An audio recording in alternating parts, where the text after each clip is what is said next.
ito po ang tanong ko. Tama po ba ang pumatay? Kahit po, teka, Mr. Chair, tama po ba ang pumatay? Kahit alam nyo, na ito ay tinatawag sa batas, ako hindi po abogado po, tinatawag sa batas na in flagrante delicto o in the act of committing a crime. Oho.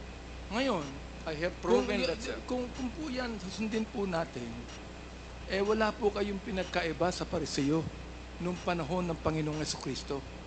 Nung ang Pariseo nakahuli po ng isang babae that was caught in the act of adultery, they are about to stone them. Stone her. Babatuhin na po. O nilapit po nila kay Kristo at sinabi po nila sa ating Panginoong Jesucristo, anong gagawin mo dito? Sapagkat ayon sa aming batas, in flagrante delicto ito, dapat to batuhin hanggang sa mamatay. Ano pong ginawa ng Panginoon? Mr. President, Mr. Chair, siya po ay sumulat doon sa ground. Wala siyang sinabi, sumulat lamang po sa ground. Nakita mo ng mga Pariseo ang sinulat. Isa-isa po silang umalis. Bakit po? Palagay ko, ang sinulat mo ng Panginoon, yung mga kasalanan ng mga Pariseo, hypocrisy, corruption, lahat po.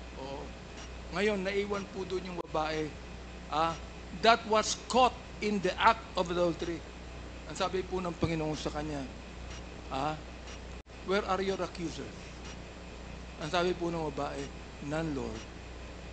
Ang sabi po ng Panginoon sa kanya, neither do I condemn you. Go and sin no more. Hindi ho ba mas maganda yung salita ng ating Panginoon doon, Mr. Chair, Mr. President? Hindi na ako papatay, sir. Retired na ako eh.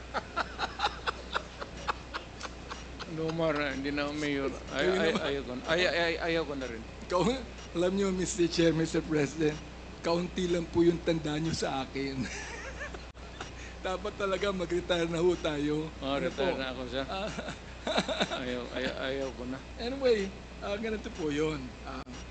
Ang sabi po nyo, ganito na lang, batas lang po ako. Yan ang sabi nyo. Prosecutor kayo eh. Kanina sinabi niyo po, batas lang po ako. Ano pong batas? Yan po ba yung batas ni Mayor President Duterte o batas po ng Pilipinas? Sir,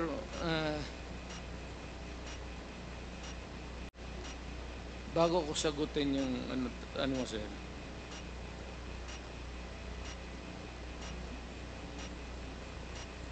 kung may kasalanan man ako, ayaw kong pumunta ng impyerno. Salamat po. Pastor ka man, sir, tulungan Pero, mo na lang ako. Mr. Chair, hindi po ito confessional. Ano po? Ito po ay quadcom hearing. Pagdasal, well, of course, you have a dual, ipagdasal mo na lang rin ako, sir, kasi alam mo man talaga na Mr. President, trabaho lang yan.